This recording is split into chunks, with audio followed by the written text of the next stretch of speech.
Hello students, कैसे हैं आप सब। आज की कक्षा में आपका स्वागत है। आज हम पढ़ने जा रही हैं ग्रामर का नया टॉपिक जिसका नाम है समास। समास किसे कहते हैं? परस्पर संबंध रखने वाले दो या दो से अधिक पदों के मेल को समास कहते हैं। अगर मैं दूसरे तरीके से बोलूं, परस्पर संबंध रखने वाले दो या दो से अधिक शब्दों को मिलाकर जब कोई नया सार्थक शब्द बनाया जाता है तो उस मेल को समास कहते हैं। समास का वैसे शाब्दिक अर्थ है संक्षेप। संक्षेप का मतलब है छोटा कर देना, संक्षिप्त कर देना, किसी पूरे वाक्यांश को किसी शब्द में ढाल देना। जैसे मैं आपको एक वाक्यांश बोलूं, चिकित्सा के लिए आलय, तो इतना बड़ा वाक्यांश लिखने की बजाय हम लिख देंगे चिकित्सालय, है ना। 9 रत्नों का समूह की बजाय हम लिख देंगे नवरत्न, है ना। तो ये शब्द हैं ये जिन्हें हमने वाक्यांशों से बदलकर शब्दों में चेंज कर दिया है। अब आगे कुछ शब्द देखिए, दीनहीन, निर्धन, जीवन भर, माता पिता। तो देखिए, एक तो आपको इनमें डैश दिखाई दे रही होगी। इसके अलावा कुछ ऐसे भी शब्द हैं जिनमें डैश नहीं है। ये जो शब्द हैं किसी वाक्यांश को जोड़कर बनाए गए हैं, उनको संक्षिप्त करके बनाए गए हैं। ये शब्द दो शब्दों के मेल से बने हैं, इसलिए इन्हें समस्त पद, समासिक पद या फिर समास कहते हैं। अब पद शब्द है जो हमारे पास पद शब्द आया है, ये क्या है? पद का मतलब होता है बेटा शब्द। जो वाक्य बनता है वो शब्दों से बनता है। सार्थक शब्दों का समूह ही वाक्य कहलाता है। तो वाक्यांश तो वाक्य का ही अंश होता है, जिसे हम शब्दों में चेंज कर देते हैं, उसे ही हम पद कहते हैं। तो अब आपको समझ में आ गई है कि ये जो शब्द हैं वो दो दो शब्दों के मेल से बने हैं, इसलिए इनका नाम है समस्त पद, समासिक पद या फिर समास। अब पद आपको बता दिया कि पद का मतलब क्या है, शब्द है। अब देखिए यहाँ पर दो दो शब्द हैं, तो दोनों शब्दों में जो पहला शब्द होगा, पहला पद होगा, उसे हम बोलेंगे पूर्व पद, और जो दूसरा पद होगा उसे हम बोलेंगे उत्तर पद।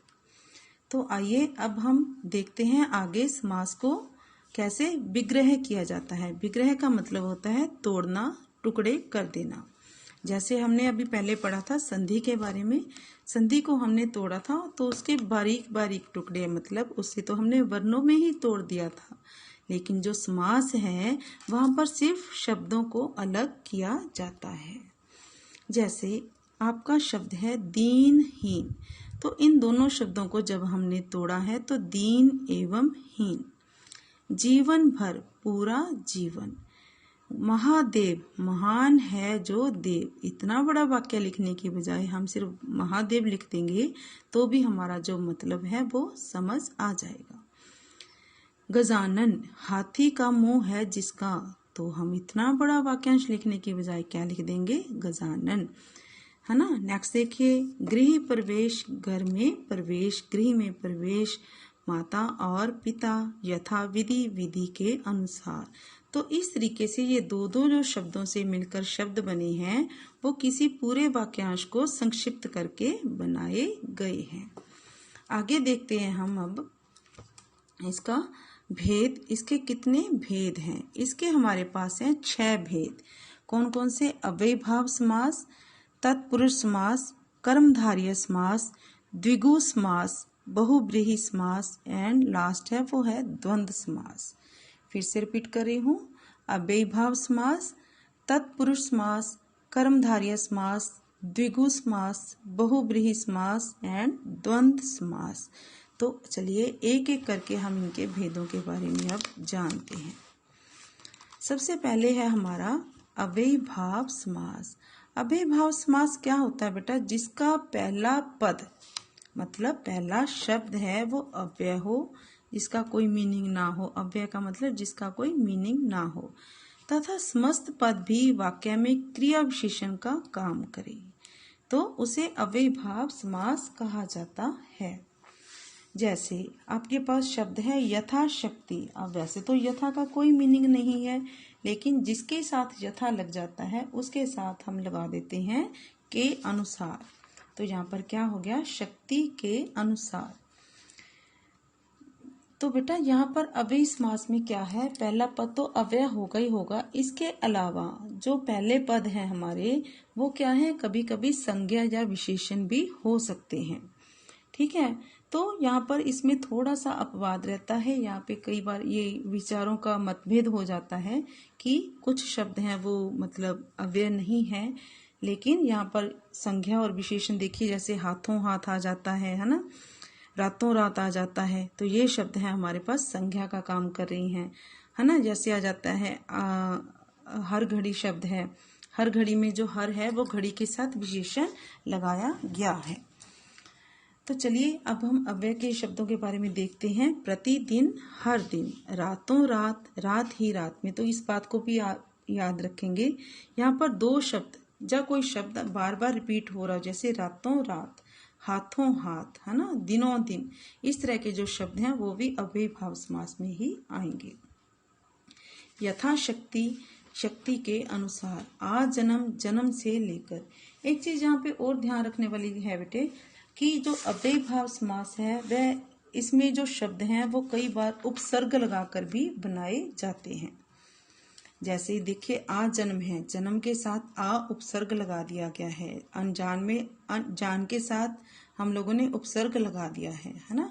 तो यहाँ पर ये क्या है, हमारे उपसर्ग लगाकर बनाए हुए शब्द भी अव्ययी भाव समास में आ जाते हैं। जैसे हाथों हाथ, हाथ ही हाथ में।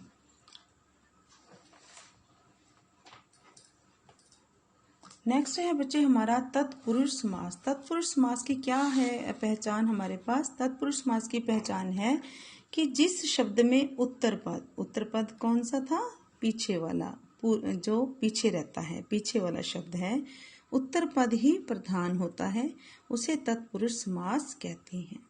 तत्पुरुष समास में समस्त पद बनाते समय कारक चिन्हों का लोप हो जाता है। तो आप लोगों ने अभी तक कारक सीख लिए हैं, तो देखिए जब भी हमारे पास तत्पुरुष समास की एग्जाम्पल्स आएंगी, ये देखिए आपको एग्जाम्पल दी गई है, तो इस पूरे वाक्यांश में आपको कोई ना कोई कारक की विभक्ति, कारक का चिन्ह मिल जाएगा। और जब आप इसको समस्त पद में लेकर जाएंगे तो यहाँ से जो विभक्तियां हैं वो खत्म हो जाएंगी। देखिए आपके पास है समस्त पद है, पहले राम भक्त, आप तत्पुरुष समास का एग्जाम्पल है। जब हम इसको विग्रह करेंगे तो क्या बन जाएगा, राम का भक्त। यहाँ पर राम के बारे में बात नहीं हो रही, अपितु उसके भक्त के बारे में बात हो रही है। तो पथ भ्रष्ट, पथ भ्रष्ट कौन है, पथ से भ्रष्ट है, जो यहाँ पर उस राही के बारे में, उस यात्री के बारे में बात हो रही है जो पथ से भ्रष्ट हो गया है। तो यहाँ पर हमारा जो उत्तर पद है, पीछे वाला पद है, वो प्रधान हो रहा है। अब देखिए सिर का दर्द क्या लिखूंगी मैं, सिर दर्द। गृह में प्रवेश को क्या लिखूंगी, गृह प्रवेश। सेना का अध्यक्ष क्या बन जाएगा, सेना अध्यक्ष, है ना। नेक्स्ट है रसोई घर, रसोई के लिए घर। अब देखिए यहाँ पे विभक्ति देखिए, के लिए किसकी विभक्ति है, संप्रदान की। गुण युक्त, गुण से युक्त, गुणों से भरा हुआ, है ना। से विभक्ति किसकी है, से करण की है। सत्याग्रह, यहाँ पर भी के लिए विभक्ति आ रही है, संप्रदान कारक की है। राजपुरुष, राज का पुरुष, यहाँ पर का है जो संबंध कारक आ रहा है हमारे पास। वनवास, वन में वास, यहाँ पर भी हमारे पास अधिकरण आ रहा है ना। तो ये सारी हमारे पास विभक्तियां हैं जो हमें शो हो रही हैं। तो यहाँ पर विभक्तियों को हम लोग लोप कर दें तो वहां पर तत्पुरुष समास रहेगा हमारे पास। अगर हम समस्त पद को तोड़ेंगे तो विभक्ति लग जाएगी, और अगर हम विग्रह से समस्त पद बनाएंगे तो विभक्ति का लोप हो जाएगा। नेक्स्ट है हमारे पास बच्चे कर्मधारय समास। कर्मधारय समास के बारे में पहले हम पढ़ लें थोड़ा सा। कर्मधारय समास क्या है, कर्मधारय समास किसे कहते हैं, जिस समास में विशेषण, विशेष्य या उपमेय, उपमान का संबंध हो। एक चीज की तुलना की जाती है और दूसरा जिससे तुलना की जाती है उनका संबंध हो, उन्हें ही कर्मधारय समास कहा जाता है। इसमें हमेशा दूसरा पद प्रधान होता है। इसमें भी बेटा क्या है हमारे पास, दूसरा पद, उत्तर पद ही प्रधान होगा, लेकिन यहाँ पर हमारे पास तुलनात्मक शब्दों का प्रयोग किया जाएगा, जैसे के समान, है जो, ठीक है, इस तरह के जो शब्द हैं, रूपी शब्द आ जाएगा, इस तरीके के शब्द हमारे पास यूज किए जाएंगे। देखिए क्या है, इसके एग्जाम्पल देखते हैं। महादेव, महान है जो देव। अब देवता की बात की जा रही है, साथ में उसके पास क्या लगाया जा रहा है, तुलना की जा रही है, महान है बताया जा रहा है, विशेषण भी लगाया जा रहा है। मृग नयन, मृग के समान नयन है, नयन मीन्स आंखें, जिसकी आंखें हिरण के जैसी हैं। पीतांबर, पीला है जो अंबर। यहाँ पर देखिए विशेष्य भी है, विशेष्य क्या है, अंबर है, और विशेषण भी है। कपड़े की क्या विशेषता है कि वो पीला है। कमल नयन, कमल के समान नयन, ये देखिए के समान है जो, आगे देखिए ये रूपी, के समान, इस तरह के शब्द लगाकर कर्मधारय समास को विग्रह किया जाता है। श्वेत पत्र, अब पत्र की विशेषता क्या है कि वो श्वेत है। नील गगन, नीला है जो गगन। घन श्याम, घन के समान श्याम। विद्या धन, विद्या रूपी धन। नीलांबर, नीला है जो अंबर। चंद्र मुख, चंद्र के समान मुख। तो ये है हमारा कर्मधारय समास। इसमें दोनों चीजें सामने साथ साथ आ रही हैं, एक तो विशेषण और दूसरा जिसकी विशेषता बता रहे हैं वो। तो यहाँ पर हमारे पास क्या है, कर्मधारय समास है। जैसे चरण कमल, कमल के समान चरण। पुरुषोत्तम, पुरुषों में है जो उत्तम। लाल किला, लाल है जो किला। ये भी सारे क्या हैं, हमारे पास कर्मधारय के एग्जाम्पल हैं। नेक्स्ट है बच्चे हमारे पास द्विगु समास। द्विगु का क्या है विशेषता कि इसमें आपके पास जो पहला पद, पूर्व पद है वो क्या है, काउंटिंग से रिलेटेड होगा, संख्यावाची होगा, इसमें आपको गिनती का पता चलेगा। जैसे चौराहा, चौराहा किसे बोलते हैं, चार रास्तों के समूह को। यहाँ पर चार रास्ते आपस में मिलते हों, आप जाते होंगे रोड पे, देखा होगा कभी चौक, जहाँ पर चौक होता है वहां पर अक्सर लाइट्स लगी होती हैं जो हमें बताती हैं कि कौन सी रोड पे किस टाइम जाया जाएगा। चौराहा, तो यहाँ पे जो फर्स्ट वर्ड है चौ, वो हमें बता रहा है चार के बारे में। चार क्या है, गिनती का एक नंबर है। आगे देखते हैं इसके एग्जाम्पल्स। नौ रत्न, नौ मीन्स 9, नव रत्नों का समूह, 9 रत्नों का समूह। त्रिफला, त्रि 3, फल मीन्स फल, 3 फलों का समाहार या फिर समूह। त्रिलोक, 3 लोकों का समूह। अठन्नी, 8 आनों का समूह। कभी आप लोगों ने देखे होंगे 50 पैसे 50 पैसे का कॉइन देखा होगा जिसे हम लोग अठन्नी बोलते हैं, और एक उससे भी छोटा है चवन्नी, जिसे आपने देखा होगा वो 25 पैसे देखे होंगे आप लोगों ने। तो पहले समय में हमारे जो बुजुर्ग थे उन्होंने बड़े सोच विचार कर चीजों के नाम रखे थे। अठन्नी में क्या है बेटा, 8 आने होते हैं, और चवन्नी में 4 आने होते हैं। जो आना है वो कॉइन का ही एक पार्ट है। आजकल हम कॉइन 1 रुपये 2 रुपीज बोलने लगे हैं, लेकिन पहले इनको इकाइयों में बांटकर बोला जाता था। पंचवटी, 5 वटों का समूह या समाहार। चौमासा, चौ मतलब 4, मासा मीन्स मासों का समूह, 4 मासों का समूह। चतुर्भुज, चतुर मीन्स भी 4 होता है, 4 भुजाओं वाला। दोपहर, देखिए अब ये भी नाम हम लोग तो अक्सर ऐसे बोल देते हैं दोपहर होगी, हमने कभी नहीं सोचा कि दोपहर के पीछे का क्या मतलब है। दोपहर का मतलब है दिन का दूसरा पहर शुरू हो गया है। पंजाब, 5 आबों का समूह। अष्टाध्यायी, 8 अध्यायों का समूह। कोई बुक में 8 ही अध्याय हों, 8 ही उसमें लेसन हो तो हम उसे अष्टाध्यायी बुक भी बोलते हैं। अक्सर ये धार्मिक पुस्तकों में इन शब्दों को यूज किया जाता है।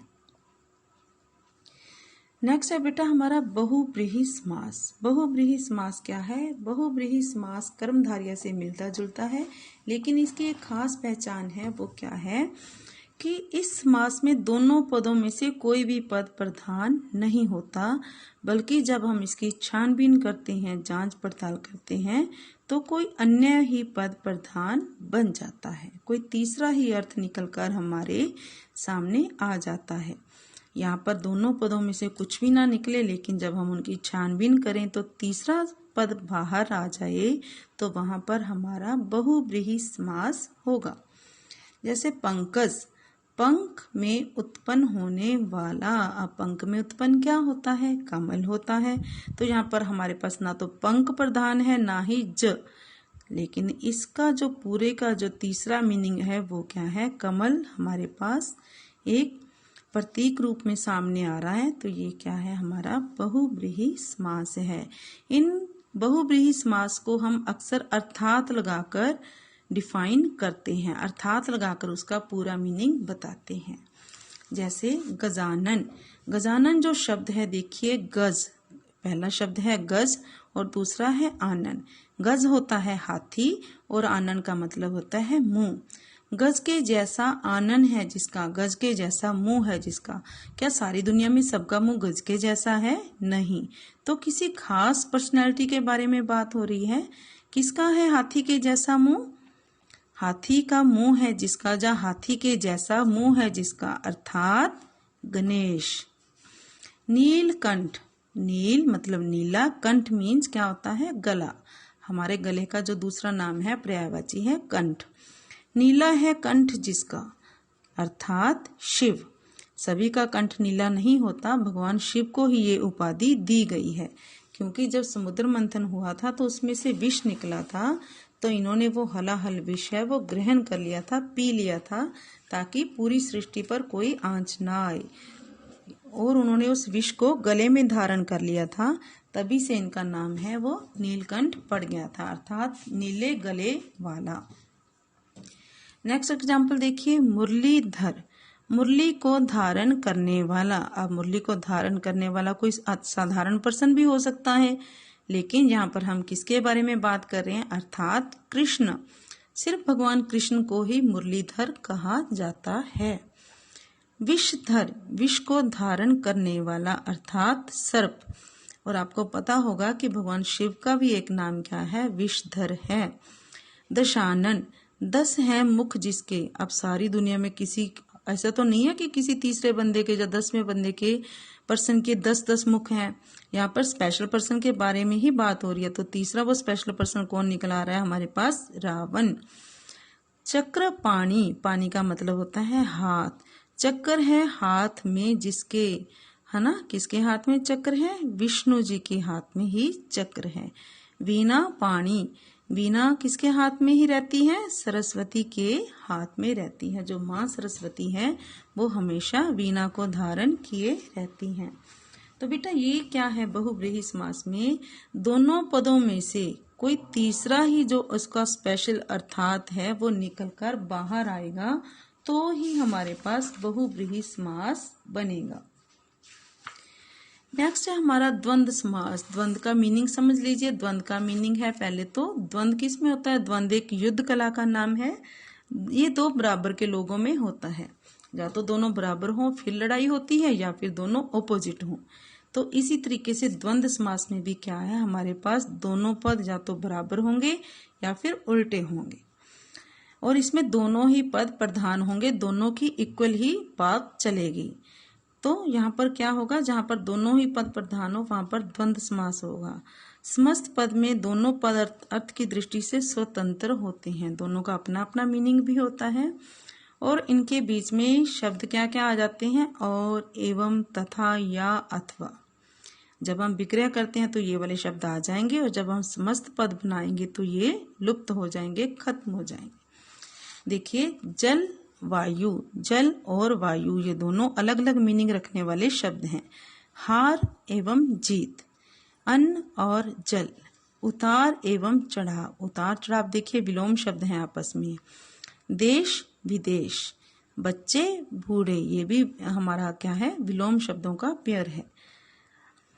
नेक्स्ट देखिए, माता और पिता, पाप पुण्य, पाप और पुण्य, चाय कॉफी, चाय या कॉफी, अंदर बाहर, अंदर या फिर बाहर, लेन देन, लेना या फिर देना, अमीर गरीब, अमीर या फिर गरीब, है ना, राजा रंक, दाल चावल, सुख दुख, भाई बहन, ऊपर नीचे, गंगा यमुना, ऐसे बहुत सारे शब्द हैं जो आपस में रिलेटेड हैं और बराबर की वैल्यू रखने वाले शब्द हैं। तो ये है हमारा द्वंद्व समास। लास्ट में बेटा मैं आपको थोड़ा सा और क्लियर कर दूं कर्मधारय समास और बहुव्रीहि समास के बीच में।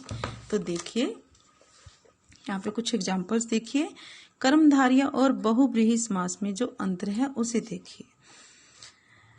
कर्मधारय समास में यहाँ दोनों पदों में विशेषण और विशेष्य का संबंध होता है, वहीं बहुव्रीहि समास में दोनों पद किसी तीसरे पद की विशेषता प्रकट करती हैं। तो ये इनका मेन जो है डिफरेंस है।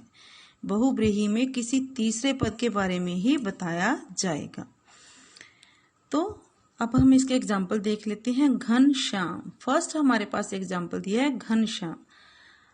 अगर मैं इसको घन के समान श्याम बोल दूं, है ना, घन के समान श्याम, तो ये मेरा कर्मधारय का जो है एग्जाम्पल बन जाएगा। लेकिन अगर मैं इसका अर्थात भी निकाल दूं, अर्थात कौन है घन जैसा श्याम, कौन है घन जैसा काला, किसे कहा जाता है, भगवान कृष्ण को, तो ये मेरा बहुव्रीहि समास बन जाएगा, क्योंकि इसको मैंने फाइंड करके तीसरा जो पद है उसे बाहर निकाल लिया है। अब देखिए कमल नयन, कमल के समान नयन। अब किसी के भी सुंदर हो सकती हैं आंखें, तो है ना, हम अक्सर बोल देते हैं कमल के समान, कितने सुंदर आंखें हैं इसकी। लेकिन कमल के समान नयन अगर हम इतना ही बता देंगे तो ये हमारा कर्मधारय समास बन जाएगा।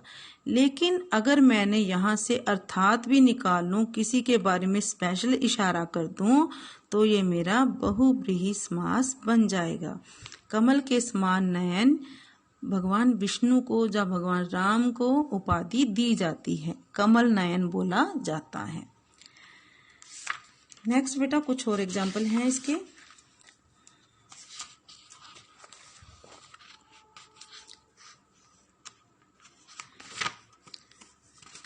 जैसे एक है आपके पास एग्जाम्पल लंबोदर। लंबोदर देखिए, लंबोदर लंबा है उदर जिसका। अब ये भी अर्थात मैंने निकाल लिया है गणेश, लंबा उदर तो सिर्फ गणेश जी का ही है।